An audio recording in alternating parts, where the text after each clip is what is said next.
నియోజకవర్గంలో రామగిరి మండలంలో హత్యకు గురి అయిన లింగమయ్య గారిని పరామర్శించడానికి వెళ్ళడం, వారిని పరామర్శించిన తర్వాత రాష్ట్రంలో ఉన్నటువంటి పరిస్థితులను రాష్ట్ర ప్రజలకు వివరించే క్రమంలో అక్కడ మీడియాను ఉద్దేశించి కొన్ని వ్యాఖ్యలు చేయటం, ఆ వ్యాఖ్యల పట్ల తెలుగుదేశం పార్టీ నాయకులు, మంత్రులు, నిన్న ఇవాళేమో హోంమంత్రి గారు రకరకాల కామెంట్స్ చేసేటటువంటి పరిస్థితులు మనం చూస్తున్న నేపథ్యంలో ఈరోజు కొన్ని విషయాలు మీ ముందుకు తీసుకురావాలనే ఉద్దేశంతో ఈ మీడియా సమావేశాన్ని ఏర్పాటు చేయడం జరిగింది. రాప్తాడు నియోజకవర్గంలో అసలు ఏం జరుగుతుంది, దీనిలో రామగిరి మండలంలో అసలు ఈ హత్యకు ప్రధానమైన కారణం ఏమిటి అనేది కొంత తెలుసుకోవాల్సిన అవసరం ఉన్నది. రామగిరి మండలంలో ఎంపీపీ ఎన్నిక 27వ తారీఖున జరగాలి. ఎందుకు జరగాలి అంటే అక్కడ ఉన్నటువంటి ఎంపీపీ మరణించటం వలన అక్కడ ఎన్నిక జరగవలసినటువంటి అనివార్యమైన పరిస్థితి ఏర్పడింది. దానికి తెలుగుదేశం పార్టీ పోటీ పెట్టింది. అసలు పోటీ ఎందుకు పెట్టిందో ప్రజాస్వామ్యంలో ఎవరికి అర్థం కాదు. ఎందుకని ఆ మాట అంటున్నానంటే, ఈ రామగిరి మండలంలో 10 ఎంపీటీసీలు ఉన్నాయి. దీనిలో జరిగినటువంటి ఎన్నికల్లో, పూర్వం జరిగిన ఎన్నికల్లో 9 వైఎస్ఆర్ కాంగ్రెస్ పార్టీ గెలిచింది. కేవలం ఒకే ఒక్క సీటుని తెలుగుదేశం పార్టీ గెలుచుకుంది. ఎంపీపీ మరణంతో, సహజ మరణంతో ఎన్నిక వచ్చింది. ఏమంటే ఒకటి గెలుచుకున్న వాళ్ళు పోటీ పెట్టి ఏం చేయాలనుకుంటున్నారు నాకు అర్థం కాలేదు. పోటీ పెట్టారు, పోటీ పెట్టి ఏం చేయాలనుకుంటున్నారు, కొనాలనుకున్నారు. ఒక 2 ముగ్గురునో లోపరుచుకున్నారు. కానీ ఇంకా ఒక వ్యక్తి చనిపోతే ఇంక మిగిలిన 9లో బలాలు ఎలా ఉన్నాయంటే, వాళ్ళిద్దరిని కొన్నారో లేకపోతే లోపరుచుకున్నారో 6-3 ఉన్నాయి. ఈ 6-3 మీద ఎన్నిక జరుగుతూ ఉంది. ఈ 6గురిని రక్షించుకొని ప్రజాస్వామ్య పద్ధతుల్లో రామగిరి మండలాన్ని మళ్ళా నిలబెట్టుకోవాలనే ఉద్దేశంతో మా మాజీ శాసనసభ్యులైనటువంటి తోపుతుర్తి ప్రకాష్ రెడ్డి గారు ఆయన కృషి చేస్తున్నాడు. తప్పే ఉంది ప్రజాస్వామ్యంలో. ఈ 6గురిని మేము తీసుకువెళ్ళి దాచుకున్నాం. ఎందుకంటే గెద్దల్లాగా ఎత్తుకుపోతున్నారు కాబట్టి. న్యాయస్థానానికి వెళ్ళాం. న్యాయస్థానం కూడా వారికి పోలీసు రక్షణ కల్పించమన్నారు. అయిపోయింది కదా. ఈ 6గురు పోలీసు రక్షణతో రావాలి, వచ్చి ఎన్నిక జరగాలి, 6-3తో గెలవాలి. ఇది వాస్తవమైన పరిస్థితి. పోలీసులు ఏం చేశారండి, వాళ్ళు తీసుకుని ఎక్కడైతే ఎన్నిక జరుగుతుందో అక్కడ తీసుకువెళ్ళారు. ఎప్పుడు తీసుకువెళ్ళారు, ఎన్నిక వాయిదా పడిన తర్వాత తీసుకువెళ్ళారు. రక్షణలో కోర్టు వారి ఆదేశాల ప్రకారం వాయిదా పడింది. నెక్స్ట్ రోజుకి సహజంగా 27వ తారీఖు ఎన్నిక దొరికితే 28వ తారీఖు వాయిదా వేశారు కోరం లేక. ఎందుకంటే మా 6గురు అటెండ్ కాదు కాబట్టి, 3 వెళ్ళారు కాబట్టి కోరం ఉండదు. ఏం చేయాలండి పోలీసు వారు, ఏమంటే వాళ్ళు పంపిస్తారు కదా, 6గురిని పంపించలా. వేరే ఆ పక్కనే ఉన్నటువంటి ఇంకో మండలం దగ్గరికి తీసుకువెళ్ళారు, ఎంఆర్ఓ గారి దగ్గరికి. అక్కడికి వెళ్ళి అక్కడ వాళ్ళ చేత ఏదో ఒక విధంగా పోలీసులు ఒత్తిడితో వారి చేత లెటర్లు రాయించుకొని మేము ఇష్టం వచ్చినట్టు వెళ్ళిపోతామండి, మళ్ళీ మేము క్యాంపుకు వెళ్ళమండి అని చెప్పించాలనే ప్రయత్నం చేశారు. దానికి పెనుగొండ ఎంఆర్ఓ గారి దగ్గర ఇదంతా ఒక కుట్ర. పోలీస్ అండ్ అఫీషియల్స్ కుట్ర పన్ని ఈ 6గురిని మళ్ళీ ఎత్తేయాలని చూశారు. మళ్ళీ మా రాప్తాడు మాజీ శాసనసభ్యుడు ప్రకాష్ రెడ్డి గారు వెళ్ళి వాళ్ళ 6గురిని కూడా తెచ్చుకుని మళ్ళా దాచుకుంటే మళ్ళీ నెక్స్ట్ రోజు మళ్ళీ వాయిదా పడింది. ఇది జరిగినటువంటి పరిస్థితి. మేము ప్రజాస్వామ్య పద్ధతుల్లో గెలిపించుకున్నటువంటి ఎంపీపీని మళ్ళా గెలిపించుకోవడానికి ప్రయత్నం చేసే క్రమంలో ఎంపీటీసీలను దాచుకోవాల్సిన పరిస్థితి వచ్చింది. ఎవరి నుంచి దాచుకోవాలి, మేము తెలుగుదేశం వాళ్ళ దగ్గర నుంచి మాత్రమే కాదు, పోలీసుల దగ్గర నుంచి కూడా దాచుకోవాల్సిన పరిస్థితి వస్తుంది. పోలీసులు, అఫీషియల్స్ కలిసి ఆ నియోజకవర్గంలో ఏదో ఒక విధంగా తెలుగుదేశాన్ని, కేవలం ఒక్క సీటు గెలుచుకున్నటువంటి తెలుగుదేశాన్ని గెలిపించాలని తాపత్రయపడుతున్నటువంటి సందర్భంలో నేను ఈ పని చేస్తే తప్పేంటండి నాకు అర్థం కాల. వాయిదా పడిన తర్వాత దీనిలో జయచంద్రారెడ్డి గారు అని ఉన్నాడు ఒక ఆయన పాపం లింగమయ్య గారు ఊరే. ఆ జయచంద్రారెడ్డి సహాయం చేస్తున్నారని జయచంద్రారెడ్డి ఇంటి మీద పడి కొట్టారు. లింగమయ్య అడ్డం వెళ్ళాడు. 30వ తారీఖున అతి దారుణంగా చంపేశారు లింగమయ్యని. ఆ లింగమయ్యను పరామర్శించడానికే జగన్మోహన్ రెడ్డి గారు వెళ్ళారు, మాట్లాడారు. ఏం చేస్తున్నారండి పోలీసులు? నాకు అర్థం కాలేదు. ఇలా జరుగుతూ ఉంటే ఈ పోలీస్ వ్యవస్థ, లా అండ్ ఆర్డర్ను కాపాడవలసినటువంటి పోలీస్ వ్యవస్థ తెలుగుదేశం వారి కొమ్ము కాస్తున్నప్పుడు, దౌర్జన్యం చేస్తున్నప్పుడు, వారి పక్షాన్ని నిలబడినప్పుడు ఏం చేయాలి నువ్వు? నాకు అర్థం కాలే. అత్తిల్లో కూడా ఇదే పరిస్థితి. అత్తిల్లో కూడా మొత్తం అత్తిల్లో ఉన్నటువంటి పరిస్థితులు ఏంటంటే తణుకు నియోజకవర్గంలో అత్తిలి వెస్ట్ గోదావరిలో కూడా ఇదే పరిస్థితి. 20 మంది ఎంపీటీసీలు, వాళ్ళు 4. ఎవరు? తెలుగుదేశం 2, జనసేన 2. దానిలో ఒడంబడికలు 2.5 సంవత్సరాలు వాళ్ళు, 2.5 సంవత్సరాలు వీళ్ళు అని మాలోనే ఒడంబడికి చేసుకుని రాజీనామా చేశారు. రాజీనామా చేస్తే మళ్ళీ ఎన్నిక వచ్చింది. ఎన్నిక వస్తే ఏంటి? అటు ఇటు చేసి ఇటు చేస్తే చివరికి ఏమైంది? ఒకరు ఇదైతే ఒకరు డిస్క్వాలిఫై అయ్యారు. 13-6 మాది 13, వాళ్ళు 6. ఎప్పుడు? అన్ని ప్రలోభాలు చేసిన తర్వాత కూడా ఏం చేశారండి ఆ రోజు ఎన్నికల్లో? పాపం మా మాజీ మంత్రివర్యులు నాగేశ్వరరావు గారు వాళ్ళందరినీ వెంట పెట్టుకొని పోలింగ్కి వెళుతుంటే మొత్తం తెలుగుదేశం వాళ్ళు ట్రాక్టర్లు వేసుకొచ్చి, మోటార్ సైకిల్ వేసుకొచ్చి అడ్డం వచ్చారు. వెళ్ళలేదు. తిరిగి వెనక్కి వచ్చాడు మొత్తాన్ని తీసుకుని. మొత్తం 13 మందిని తీసుకుని ఎక్కడికి వచ్చాడు? ఆయన ఇంటికి వచ్చి ఆయన ఇంట్లో కూర్చున్నాడు. ఇంటి చుట్టూరా చేరారు. చేరి పెద్ద పెద్ద కేకలేస్తున్నారు. బొత్స సత్యనారాయణ గారు కూడా అనేక సందర్భంలో ఫోన్ చేసి అక్కడ గొడవ జరుగుతుందండి, వెళ్ళండి అని పోలీసులు అడిగి, ఇదిగో వస్తున్నారు అదిగో వస్తున్నారని ఆ రోజు వాయిదా పడిపోయింది. నెక్స్ట్ రోజు కూడా వాయిదా పడిపోయింది. మా స్ట్రెంగ్త్ ఏంటి? 13-6 గెలిచింది 16 మంది మేము. ఏంటిదంతా? పోలీసులు రారు. పోలీసులు ఎన్నికలు జరగకోకుండా ఉండేందుకు ప్రయత్నం చేస్తారు. మాకు మెజారిటీ ఉన్న చోట వారికి సపోర్ట్ చేస్తారు. ఏంటి రాజ్యం అని నాకు అర్థం కావట్లేదు. ఇలాంటి పరిస్థితుల్లో లింగమయ్య హత్య జరిగినటువంటి సందర్భంలో జగన్మోహన్ రెడ్డి గారు, మాజీ ముఖ్యమంత్రి గారు వెళ్ళి వారిని పరామర్శించి కొన్ని వ్యాఖ్యలు చేస్తే ఆ వ్యాఖ్యలంట చాలా ప్రమాదకరమైన వ్యాఖ్యలంట. ఒక ఆయన మాట్లాడుతున్నాడు. ఎవరు? తెలుగుదేశం పార్టీ అధ్యక్షులు మాట్లాడుతున్నారు. పల్లా శ్రీనివాస్ గారు మాట్లాడతారులే. ఆయన అంటాడు జగన్మోహన్ రెడ్డి గారు పెద్ద రౌడీ అంట. మేము రౌడీలు మీరా? పోలీసులను అడ్డం పెట్టుకుని రౌడీజం చేస్తున్నది మేమా మీరా? చెప్పయ్యా పార్టీ అధ్యక్షుల వారు చెప్పండి. అట్లాగే రెవెన్యూ మంత్రి గారు అనగాని సత్యప్రసాద్ గారు జగన్మోహన్ రెడ్డి గారు సైకో అంట అనండి. అలాగే మరో మంచి సత్యకుమార్ జీవితంలో నిజం ఎప్పుడు చెప్పడంట జగన్మోహన్ రెడ్డి గారు. ఈయన చెప్తాడు, చంద్రబాబు చెప్తాడు, అంత ఇంకెప్పుడు చెప్పరు. చంద్రబాబు మాత్రం నిజాలు చెప్తాడు. జగన్మోహన్ రెడ్డి గారు సైకో అంటాడు. మరి ఈయనేమరయ్యా? నాకు అర్థం కాలేదు. చంద్రబాబు నాయుడు గారు చీటర్ కదా? ఎన్ని మోసాలు చేశాడు ఈ రాష్ట్రంలో, ఈ దేశంలో? ఎన్ని పార్టీలు ముంచాడు? ఇచ్చిన హామీలన్నింటినీ కూడా ముంచినటువంటి పెద్ద చీటర్ చంద్రబాబు నాయుడు కాదా అని అడుగుతా ఉన్నా. మమ్మల్ని అంటవేనా? మీ చీటర్ గురించి మాట్లాడరా? ఇవాళ ఇంత దారుణమైనటువంటి పరిస్థితి రాష్ట్రంలో నెలకొల్పుంటే ఎంత దారుణమని నాకు అర్థం కాదు. రౌడీజం చేస్తారు, కొడతారు, హత్యలు చేస్తారు, హత్యా ప్రయత్నాలు చేస్తారు. పలనాడు జిల్లాలో నేను రిప్రజెంట్ చేసినటువంటి జిల్లా ఇంతకుముందు గ్రామాలు వదిలిపెట్టి వెళ్ళిపోయారండి. ఎన్నికలు జరిగిన తర్వాత రక్షణ లేక వెళ్ళిపోతే తిరిగి రావడానికి వీలైనటువంటి పరిస్థితులు ఇవాళ కూడా పల్నాడులో కొనసాగుతూ ఉన్నాయి. దీనికి బాధ్యులు ఎవరు? పోలీసు వ్యవస్థ కాదని అడుగుతా ఉన్నా. పోలీసు వ్యవస్థని మీ గుప్పెట్లో పెట్టుకొని ఇవాళ రౌడీజం చేస్తున్నది నారా చంద్రబాబు నాయుడు గారి ప్రభుత్వం కాదని అడుగుతా ఉన్నా. దీని మీద జగన్మోహన్ రెడ్డి గారు కామెంట్ చేశారంట. అయ్యా, తప్పు చేసిన వారిని శిక్షిస్తాం, శాశ్వతంగా ఈ ప్రభుత్వమే ఉండదు. గతంలో కూడా అనేక సందర్భాల్లో చూశాం. మా ప్రభుత్వం మళ్ళా వస్తుంది, అధికారంలోకి వస్తాం. ఇవాళ తప్పు చేసిన ప్రతి వ్యక్తిని కూడా శిక్షిస్తాం చట్టపరంగా అని చెప్తే తప్పంట.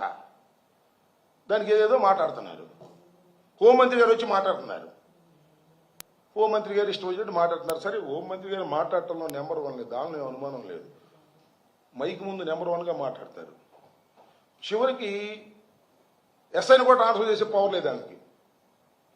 హోంమంత్రి గారికి చెప్తున్నా, సరే హోంమంత్రి గారు చెప్పడం అనవసరం, అంతా చూస్తున్న లోకేష్ గారికి చెప్తున్నా, మీ ఇష్టం వచ్చినట్టుగా పోలీసు రాజ్యం చేయాలని ప్రయత్నం చేస్తే రోజులు ఎప్పుడు ఒకలాగా ఉండవు, రోజులు మారతాయి.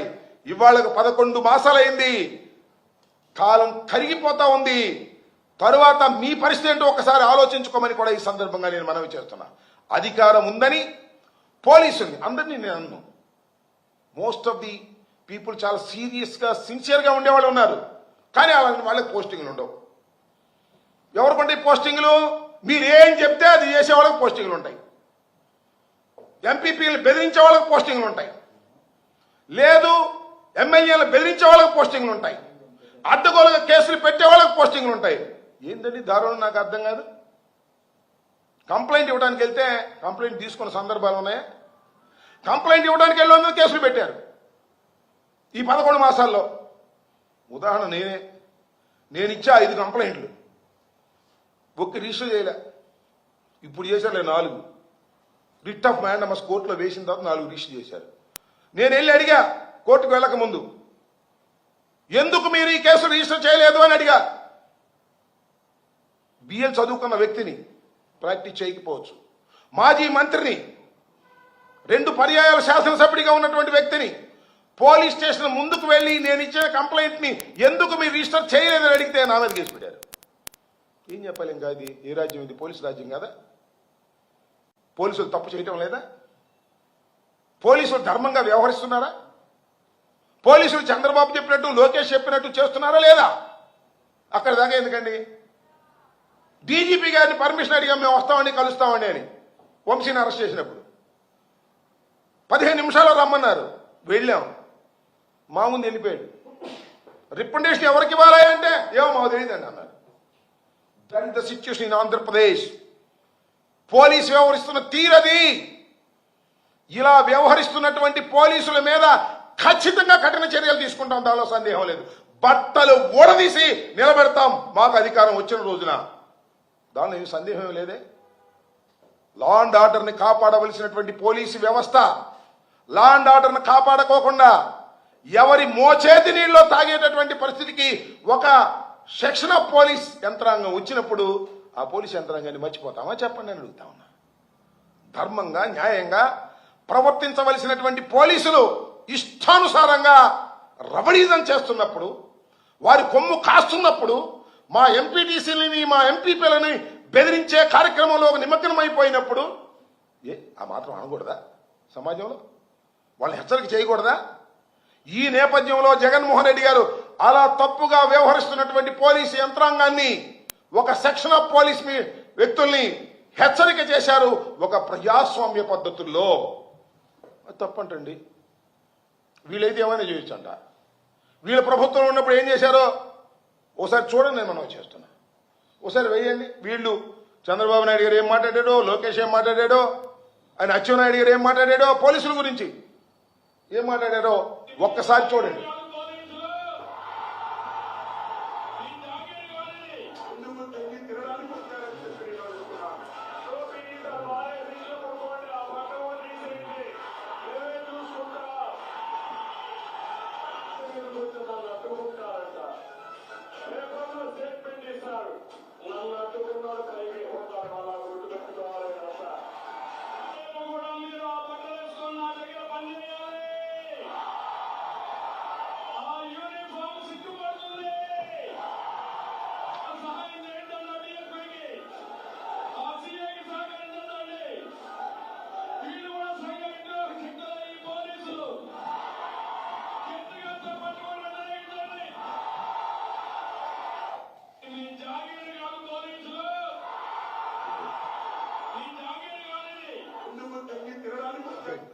చూశారుగా చంద్రబాబు నాయుడు గారు మాట్లాడినటువంటి మాటలు.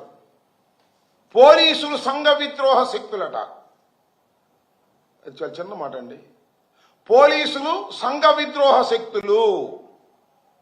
పోలీసులు నా దగ్గరే మళ్ళా మీరు పనిచేయాలి అని దీర్ఘం. ఇవాళ ఎక్కడో హోంమంత్రి గారు మాట్లాడారండి. ఇన్ని 1100 మందిని మొన్న డిప్లాయ్ చేశారంట. ఇప్పుడు ఇంతకుముందు ఏం మాట్లాడు చూశారు ఎవరు? అచ్చెన్నాయుడు గారు 500 మంది అయితే ఏం చేయడానికి వచ్చారండి. ఈ 1100 మంది ఏం చేయడానికి వచ్చారు నాకు అర్థం కాల. హోంమంత్రి గారు చెప్పాలి. 1100 మందిని జగన్మోహన్ రెడ్డి గారు రాప్తాడు వెళితే 1100 మందిని అక్కడ డిప్లాయ్ చేశారట. ఇక్కడ ఇంకొక విషయాన్ని కూడా నేను ఇక్కడ ప్రస్తావన చేయాలి. జగన్మోహన్ రెడ్డి గారు వెళితే నిన్న ఏం జరిగింది? సరే, పోలీసు వ్యవస్థ టోటల్గా ఒక సెక్షన్ ఆఫ్ పోలీస్ ఆఫీసర్సు వాళ్ళ పోస్టింగ్ల కోసమనండి, లేకపోతే మరొకటనండి, చంద్రబాబు నాయుడు గారి ప్రభుత్వానికి కొమ్ముగాసి ధర్మం చేయకోకుండా అన్యాయంగా అక్రమంగా కేవలం మా మీద కేసులు పెట్టేటటువంటి కార్యక్రమాలు చేస్తున్నారు. వారి మీద కేసులు పెట్టడానికి వెళ్తే కూడా తీసుకున్నటువంటి పరిస్థితి కనిపిస్తూ ఉన్నది. ఇది 11 మాసాల్లో రుజువైపోయింది, మీరు చూశారు. న్యాయస్థానాలు కూడా చాలా సందర్భాల్లో వ్యాఖ్యలు చేశాయి. సిగ్గుపడాలి హోంమంత్రి గారు. హోంమంత్రి గారు కాదులే, సిగ్గుపడాలి. హోంమంత్రిగా వ్యవహరిస్తున్నటువంటి డిఫాక్టో హోంమంత్రి మన లోకేష్ గారు. కోర్టు ఏమండి ఒక ఆయనంట ఏదో ఒక పోస్టింగ్ పెట్టాడని ఎక్స్టార్షన్ కేసు పెట్టారు. ఎక్స్టార్షన్, దోపిడీ, చివాట్లు పెట్టింది హైకోర్టు. సినిమాల్లో కూడా దోపిడీలు దొరికితే వాళ్ళ మీద కేసులు పెట్టేస్తారా? ఒక పోస్టింగో లేకపోతే ఒక ఎపిసోడో చేసి దాన్ని పోస్ట్ చేస్తే వ్యంగ్యంగా దాని మీద మీరు పెడతారా అని అడిగారు. ఇలా పోలీసులు మీ చెప్పు చేతల్లో ఉండి వైఎస్ఆర్ కాంగ్రెస్ పార్టీ కార్యకర్తల మీద సోషల్ మీడియా మీద కేసులు పెట్టి వెంటబడతా ఉన్నప్పుడు ఆ మాత్రం వ్యాఖ్యలు చేయకూడదా? ప్రజాస్వామ్యంలో అడుగుతా ఉన్నా. ఈ వ్యాఖ్యలు చేస్తే తప్పు అంట, సైకో అంట, రౌడీ అంట, నిజం చెప్పని వ్యక్తి అంట, ఇలాంటివన్నీ కూడా మాట్లాడేటువంటి పరిస్థితి చేస్తున్నారు. ఎస్, నిన్న జగన్మోహన్ రెడ్డి గారు వెళ్ళారు. ఏం జరిగిందండి? మీరు ఒక చోట మేము అడిగాం, అది 9 కిలోమీటర్ల దూరం, అక్కడ మేము పర్మిషన్ ఇవ్వం, దగ్గరలో ఇస్తాం అన్నారు. ఓకే, దగ్గరలో ఇచ్చారు. హెలికాప్టర్ ల్యాండ్ అయింది. ల్యాండ్ అయిన తర్వాత ఏమైందండి? ల్యాండ్ అయిన తర్వాత జనం ఎగబడ్డారు. సహజం. చంద్రబాబు నాయుడు గారికి జనం ఎగబడరు కానీ, లోకేష్ గారికి జనం ఎగబడరు కానీ, జగన్మోహన్ రెడ్డి గారు వెళితే మరి ఓట్లు ఎందుకు రాలేదో మాకు అర్థం కాలేదు కానీ, వెళితే వేలాది మంది జగన్మోహన్ రెడ్డి గారి దగ్గరికి పరిగెత్తుకుంటూ వస్తారు ఎమోషన్గా. ఇది వాస్తవం. నేను కూడా ఆయనతో చాలా సందర్భాల్లో చూశా. అందరికీ తెలిసినటువంటి సత్యం. వేలాది మంది వచ్చారు. హెలికాప్టర్ మీద దగ్గరికి వచ్చారు చూద్దామని. వాళ్ళు హెలికాప్టర్ను ధ్వంసం చేద్దామనో, జగన్మోహన్ రెడ్డి గారిని ఏదో చేద్దామనో రాలా. ప్రేమతో, అభిమానంతో ముందుగా ఆయనతో కరచాలనం చేసుకోవాలని వచ్చారు. వేలాది మంది వచ్చారు. ఏమి ఇచ్చారండి మీరు కస్టడీ? నాకు ఏమి ఇచ్చారండి మీరు ప్రొటెక్షన్? అక్కడ నాకు అర్థం కాలేదు. ఒకసారి చూడండి విజువల్స్. హెలికాప్టర్ మధ్య, జనం మధ్యలో ఉంది. ఒక కారు ఉన్నట్టుగా హెలికాప్టర్ మధ్యలో ఉంది, జనం మధ్యలో. వేలాది మంది జనం చుట్టూ ఏమి ఇచ్చారు మీరు సెక్యూరిటీ నేను అడుగుతా ఉన్నా. అదేమంటే హోంమంత్రి గారు అంటూ ఉంటారు పులివెందుల శాసనసభ్యుడు అని. రెచ్చగొట్టే మాట, కించపరిచే మాట కొద్దిగా మైండ్లో పెట్టుకోండి. ఆయన పులివెందుల శాసనసభ్యుడే. ఇప్పుడు, ఎప్పుడు, ఎప్పటికీ కూడా మాజీ ముఖ్యమంత్రి, గుర్తుపెట్టుకోండి, మాజీ ముఖ్యమంత్రి కుమారుడు. ఎక్కడికి వెళితే అక్కడ లక్షలాది వేలాది మంది జనం వచ్చేటటువంటి ఒక అద్భుతమైన అపూర్వమైన ప్రజాదరణ కలిగినటువంటి వ్యక్తి. వాళ్ళ 11 రావచ్చు, అది వేరే విషయం. కానీ మీరు కించపరుస్తూ ఉన్నారు. మాటకు ముందు పులివెందుల ఎమ్మెల్యే 1+1 ఇస్తాం, Z+ సెక్యూరిటీ ఇచ్చాం. ఎవరిచ్చారు Z+ సెక్యూరిటీ? మీరు ఇచ్చారా? By virtue as ex chief minister of Andhra Pradesh, by virtue వస్తుంది. ఏమొస్తుంది? Z+ security. అది నీ దయాదాక్షిణ్యం. అమ్మా హోంమంత్రి గారు, నీ దయాదాక్షిణ్యం వల్ల, లేకపోతే వెనకుండి నడుపుతున్నటువంటి లోకేష్ గారి దయాదాక్షిణ్యం వల్ల వచ్చినటువంటిది కాదు. Z+ security by virtue of ex chief minister గా ఆయనకు వచ్చింది. అది that is the right of Jaganmohan Reddy గారు. చంద్రబాబు నాయుడు గారు కూడా ఉంది అదేదో పెద్ద సెక్యూరిటీని. కమాండ్ సెంట్రల్ గవర్నమెంట్ 10 సంవత్సరాల క్రితం Z+ కాదు, బ్లాక్ కమాండోస్.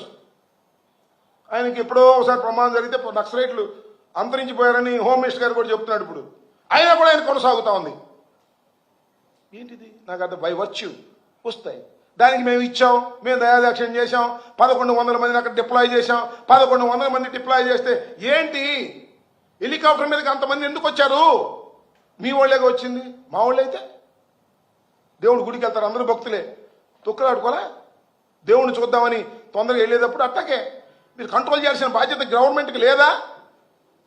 లేదని చెప్పండి పోనీ అనుకుంటాం మేము జగన్మోహన్ రెడ్డి గారి టూర్కి భద్రత కల్పించవలసిన అవసరం మాకు లేదు అని లోకేష్ గారు, అనితమ్మ గారు, చంద్రబాబు నాయుడు గారు చెప్పండి.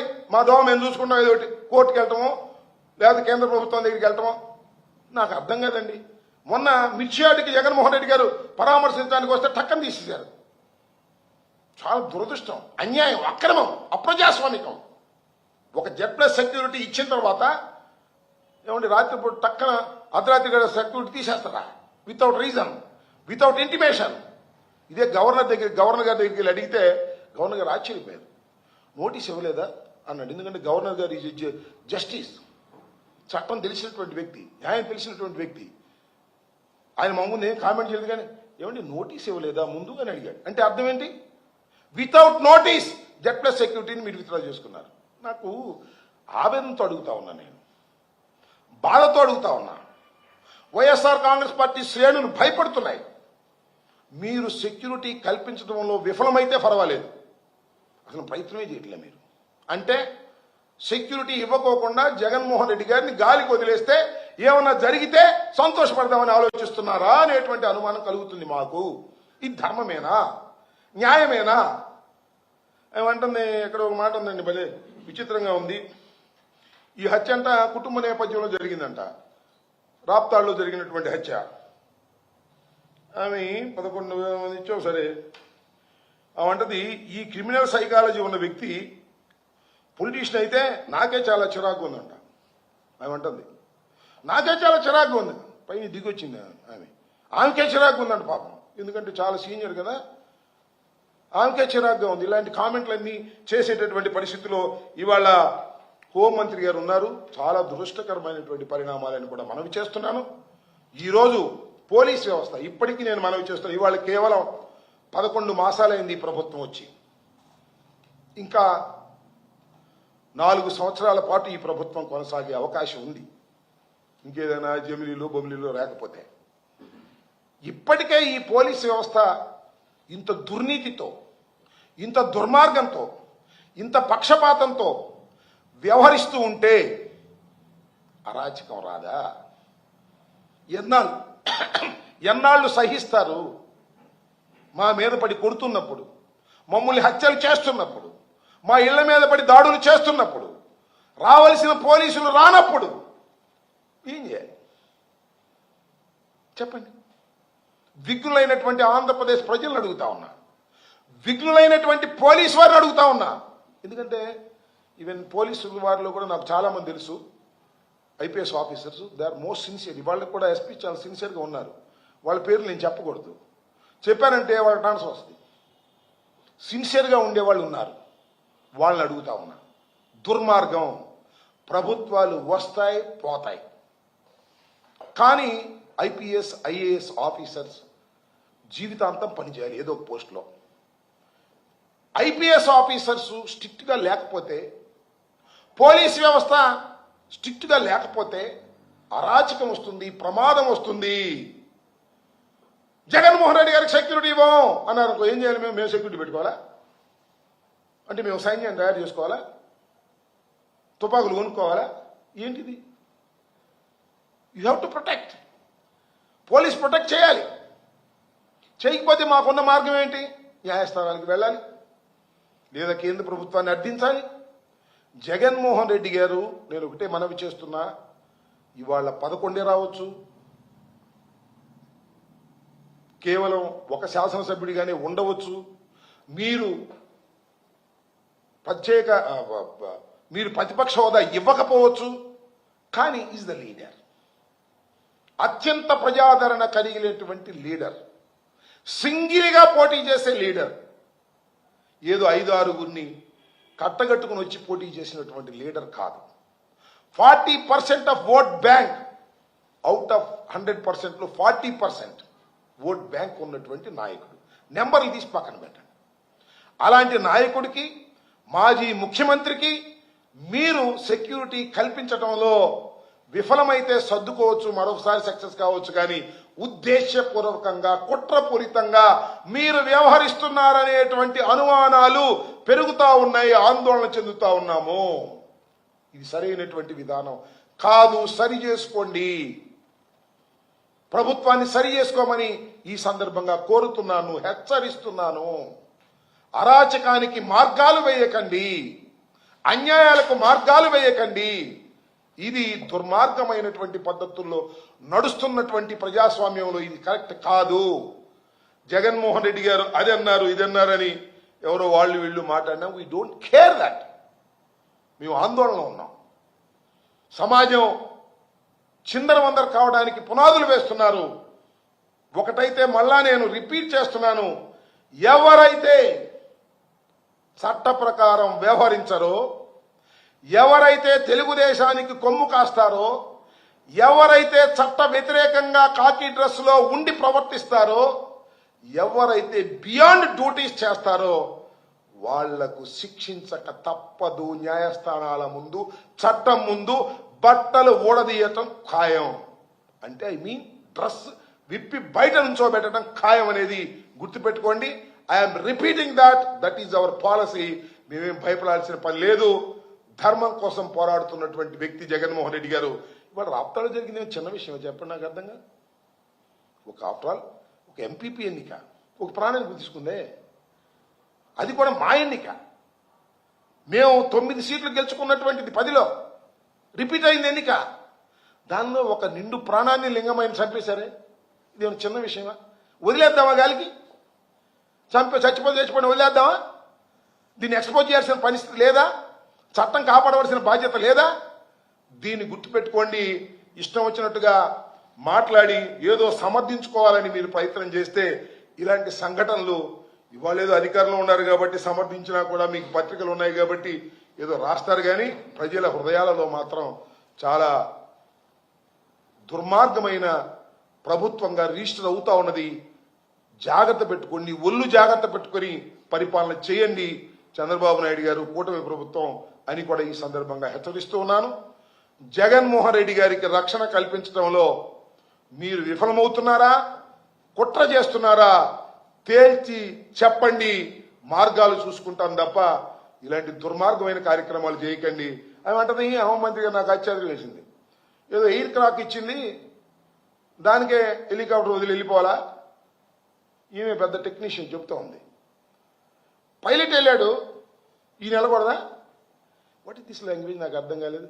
పైలట్ వెళ్తాడు, పైలట్ యాక్సిడెంట్ అయినప్పుడు కూడా కారుని మన డ్రైవర్ తీసుకెళ్తాడు, దాన్ని వెళ్తామా మనం? ఏందో ఆమె ఇష్టం వచ్చినట్టుగా మాట్లాడే పరిస్థితి ఈ తెలిసి తెలియని వ్యవహారంగా ఉంది. మైక్ ముందు హోంమంత్రి గారు కదా, మాకు ముందే జగన్మోహన్ రెడ్డి గారంట 1 వేకే మాట్లాడుకున్నా అంట. ఇవి తెలిసింది, మరి నాకు అర్థం కాల. మాకేంటి పని నాకు అర్థంగా 1 వేలో వచ్చి బై రోడ్డు వెళ్తామని చెప్పుకుంటాం. మాకు రాష్ట్రం ఏంటి, దానిలో మాకు ఉపయోగం ఏంటి నాకు అర్థంగా. జగన్మోహన్ రెడ్డి గారికి హెలికాప్టర్లో వచ్చారు, మళ్ళీ హెలికాప్టర్ వెళ్ళాలనుకున్నాం, మళ్ళీ ఇదంతా ఒత్తిడిలో విండ్షేడ్ పగిలిపోయిందని వాళ్ళు చెప్పారు. మళ్ళీ మేము మిమ్మల్ని వీఐపీని తీసుకువెళ్ళలేమండి, మేము వెళ్ళిపోతామని చెప్పారు. ఓకే, నా కార్ ట్రబుల్లో ఉందండి, డ్రైవర్ అని కార్ ట్రబుల్లో ఉంది సార్, మీరు దిగండి సార్, ఇప్పుడు మళ్ళీ నేను తీసుకెళ్తానంటే ఏమంటాం మనం? మన రక్షణ కోసం చేస్తారు. దానికి ఒక్కల భాషలు చెప్తున్నారు. అదంట 14 నిమిషాల్లో టేకాఫ్ అయిందంట, మళ్ళీ సేఫ్గా ల్యాండ్ అయిందంట. దీనిలో ప్రభుత్వ వైఫల్యం అని చెప్పి చెప్పడం కోసం మేము చెప్తున్నామంట. 250 మందిని చుట్టూరా పెట్టిందంట, దేనికి? పోలీసుల్ని. కానీ హెలిప్యాడ్ మాత్రం మొత్తం జనమయం అయిపోయింది. పోలీసులు ఏం చేయాలి? 250 మంది ఏం చేస్తారో నాకు అర్థం కాల. మీరు కుట్ర అని మాకు సందేహం. కావాలని మీరు కుట్ర చేస్తున్నారు. చంద్రబాబు నాయుడు గారి మాట, లోకేష్ మాట విని జగన్మోహన్ రెడ్డి గారి సెక్యూరిటీ మీద మీరు కుట్ర చేస్తున్నారు. ఇది ధర్మం కాదు. పరిణామాలు తీవ్రంగా ఉంటాయి. గుర్తుపెట్టుకోండి. ప్రజానాయకుడికి సంబంధించిన వ్యవహారంలో జాగరూకత వ్యవహరించకపోతే దాని ఫలితాలు మీరు అనుభవించక తప్పదని కూడా ఈ సందర్భంగా హెచ్చరిస్తూ ఉన్నాను.